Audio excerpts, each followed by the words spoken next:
Hello friends, स्वागत है आप सबका एक बार फिर से आपके अपने YouTube channel education teach Ashok में। तो फ्रेंड्स देखिए, आज जो है हम आप लोगों के लिए एक लेटेस्ट वैकेंसी का नोटिफिकेशन लेकर आए हैं। तो फ्रेंड्स हम आपको बता दें कि इस वैकेंसी का नाम है इंडियन कोस्ट गार्ड असिस्टेंट, जो कि फ्रेंड्स इतनी अच्छी वैकेंसी है कि फ्रेंड्स हम आपको बता दें कि आप इसी बात से इसका अंदाज़ा लगा सकते हैं कि फ्रेंड्स इसकी जो ऑनलाइन आवेदन फ़ीस है 0 रुपये है, लेकिन फ्रेंड्स इसकी जो सैलरी है ये 56,400 रुपये से लेकर 2,05,000 रुपये तक इसकी सैलरी है। तो आप लोग समझ सकते हैं कि ये वैकेंसी कितनी अच्छी वैकेंसी हो सकती है आप लोगों के लिए। तो फ्रेंड्स फिर आइए हम आज के इस वीडियो में आपको ये बताएं कि इस फॉर्म को भरने के लिए आपकी एलिजिबिलिटी क्राइटेरिया क्या है। आप जो है इस फॉर्म को भरने के लिए आपको ग्रेजुएशन में कितना % होना चाहिए, और साथ ही साथ ये सब चीज़ें भी बताएंगे कि क्या अपीयरिंग वाले स्टूडेंट जो है इस फॉर्म को भर सकते हैं या नहीं भर सकते हैं। तो फ्रेंड्स आज के इस वीडियो में जो है हम इन सब चीज़ों के बारे में आपको बताएंगे, और साथ ही साथ बताएंगे कि इसमें कितने टाइप के पोस्ट निकले हैं और इसमें जो है कुल कितने पद हैं। तो फ्रेंड्स इन सब बातों को जानने के लिए जो है आप लोग वीडियो को शुरू से लेकर लास्ट तक जरूर देखिएगा, और फ्रेंड्स वीडियो को लाइक ज़रूर कर दीजिएगा। फिर चलिए वीडियो शुरू करते हैं। तो फ्रेंड्स आपको बता दें कि इस वैकेंसी का पूरा नाम है Indian coast guard assistant commandant, और फ्रेंड्स इसमें जो है कुल 2 टाइप के पोस्ट निकले हुए हैं। तो फ्रेंड्स जो पहला पोस्ट है इसका नाम है इसका नाम है Indian coast guard assistant commandant general duty, जिसे जो है शॉर्ट फॉर्म में जीडी के नाम से भी जाना जाता है। और फ्रेंड्स इसमें जो दूसरा पोस्ट है इसका नाम है Indian coast guard assistant commandant technical engineer का पोस्ट है। तो फ्रेंड्स आइए फिर हम आपको ये बता देते हैं कि इसमें जो है किस किस पोस्ट के लिए कितने कितने पद रिक्त हैं। तो फ्रेंड्स जो जीडी का पद है जनरल ड्यूटी का पद है, इसमें जो है कुल 40 पद रिक्त है, और जो दूसरा है टेक्नीशियन के लिए इसमें जो है कुल 10 पदों पर भर्ती की जाएगी। और फ्रेंड्स आपको बता दें कि इसका जो ऑनलाइन आवेदन डेट है ये 4 जुलाई से स्टार्ट होगा, और जो इसका लास्ट डेट है ये 14 जुलाई रखा गया है। तो 4 जुलाई से जो है आप लोग फॉर्म को अप्लाई कर सकते हैं, और इसका लास्ट डेट है 14 जुलाई। तो फ्रेंड्स फिर आइए जान लेते हैं कि आप जो है इस फॉर्म को भरने के लिए कैसे एलिजिबल हो सकते हैं। तो फ्रेंड्स जो पहला पोस्ट है जनरल ड्यूटी ऑफिसर का जो पोस्ट है, इसमें कम से कम 60% अंकों के साथ आपका ग्रेजुएशन पास होना चाहिए। फ्रेंड्स आपका जो ग्रेजुएशन में परसेंटेज है ये 60% कम से कम होना चाहिए। और फ्रेंड्स साथ ही साथ इसमें एक चीज़ ये भी बताया गया है कि आपका 12th में मैथ व फिजिक्स होना अनिवार्य है, तभी जो है आप इस फॉर्म को भर सकते हैं। और फ्रेंड्स यहाँ पर एक चीज़ ये भी बताया गया है कि 12th में आपका मैथ व फिजिक्स होने के साथ साथ इसमें कम से कम 60% मार्क्स आपके होने चाहिए। तो फ्रेंड्स आपको जो है ये दोनों चीज़ें आपकी होनी चाहिए। आपका कम से कम ग्रेजुएशन में 60% मार्क्स होने चाहिए, और इंटर में आपका मैथ और फिजिक्स में जो है आपका कम से कम 60% मार्क्स होने चाहिए। और फ्रेंड्स आप लोग ये सोचें कि अगर मेरा ग्रेजुएशन में 60% मार्क्स है और 12th में जो है मेरा मैथ व फिजिक्स है, लेकिन इसमें 60% मार्क्स नहीं है, तो भी क्या आप इस फॉर्म को भर सकते हैं। तो फ्रेंड्स आप लोग जो है ये अंधविश्वास अपने दिमाग से निकाल दीजिए। तो फ्रेंड्स इसके लिए जो है आपको ग्रेजुएशन में 60% मार्क्स अनिवार्य है, और साथ ही साथ 12th में मैथ व फिजिक्स में 60% मार्क्स होना ज़रूरी है। तो फ्रेंड्स ऐसा बिल्कुल भी नहीं है कि आपका 12th में मैथ व फिजिक्स ना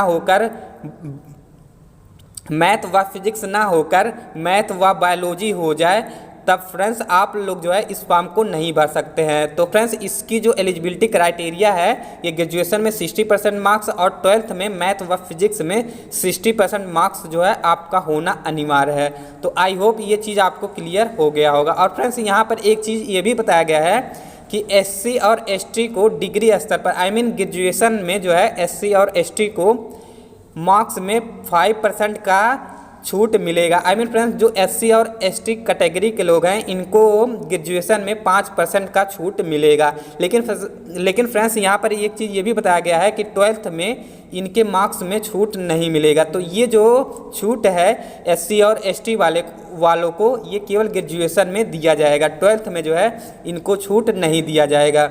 तो फ्रेंड्स आई होप ये चीज़ आपको क्लियर हो गया होगा कि इंडियन कोस्ट गार्ड असिस्टेंट का जो जनरल ड्यूटी ऑफिसर का पोस्ट है इसमें आपको ग्रेजुएशन में कितना % मार्क्स चाहिए और साथ ही साथ 12th में आपका कौन सा सब्जेक्ट होना चाहिए और उसमें कितना % मार्क्स होने चाहिए। तो फ्रेंड्स फिर आइए हम लोग दूसरा पोस्ट जान लेते हैं कि इसके लिए एलिजिबिलिटी क्राइटेरिया कितनी है। तो फ्रेंड्स देखिए, जो दूसरा पोस्ट है Indian coast guard assistant commandant का टेक्निकल इंजीनियर का जो इसमें पोस्ट है, तो फ्रेंड्स देखिए जो दूसरा पोस्ट है इसका नाम है Indian coast guard assistant technical engineer का पोस्ट है।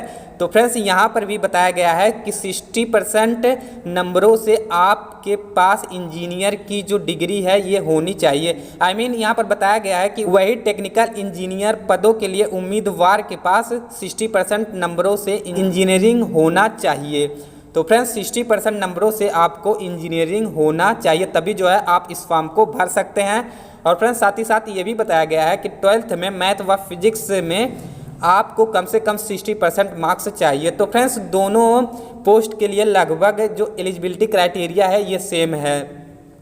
तो इसके लिए फ्रेंड्स आप लोगों को ग्रेजुएशन में 60% मार्क्स होने चाहिए और साथ ही साथ 12th में मैथ व फिजिक्स होना अनिवार्य है। और इसके साथ साथ आपका 12th में 60% मार्क्स मैथ व फिजिक्स के सब्जेक्ट में होना चाहिए, तभी जो है आप लोग इस फॉर्म को भरने के लिए एलिजिबल हो सकते हैं। तो फ्रेंड्स आई होप ये चीज़ आपको क्लियर हो गया होगा कि ग्रेजुएशन में आपको कितना % मार्क्स चाहिए। फ्रेंड्स आप लोगों में से कई लोगों ने कमेंट किया था कि सर क्या अपीयरिंग वाले इस फॉर्म को भर सकते हैं कि नहीं भर सकते हैं। तो फ्रेंड्स आइए हम आपको ऑफिशियल नोटिफिकेशन दिखाते हैं। तो फ्रेंड्स देखिए यहाँ पर ऑफिशियल नोटिफिकेशन में आप लोग देख सकते हैं, यहाँ पर लिखा है कि only candidates cleared their final year oblique final semester exams and completed their degrees are to apply. तो फ्रेंड्स इसका कहने का मतलब सीधा अर्थ ये है कि केवल वही स्टूडेंट इस फॉर्म को अप्लाई कर सकते हैं जिनका फाइनल ईयर या फाइनल सेमेस्टर एग्ज़ाम जो है ये कंप्लीट हो चुका है।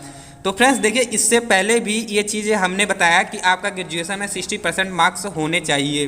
तो फ्रेंड्स जब आपका ग्रेजुएशन में 60% मार्क्स मांगा गया है तो इससे ये चीज़ भी स्पष्ट है कि आपका जो फाइनल ईयर है ये कंप्लीट होना चाहिए। ऐसा बिल्कुल भी नहीं है कि आप जो है ग्रेजुएशन में सेकेंड ईयर या थर्ड ईयर में हो तब भी आप इस फॉर्म को अप्लाई कर सकते हैं। तो फ्रेंड्स यहाँ पर ये चीज़ स्पष्ट रूप से बताया गया है कि आपका ग्रेजुएशन जो है ये पूर्ण रूप से कंप्लीट होना चाहिए।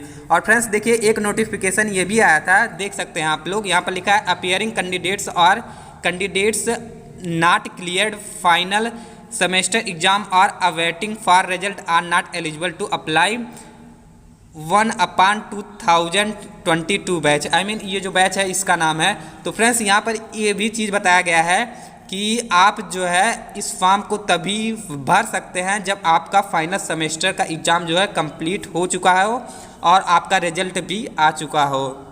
फ्रेंड्स आई होप आप लोगों का ये डाउट क्लियर हो गया होगा कि सर क्या अपीयरिंग वाले इस फॉर्म को भर सकते हैं या नहीं भर सकते हैं।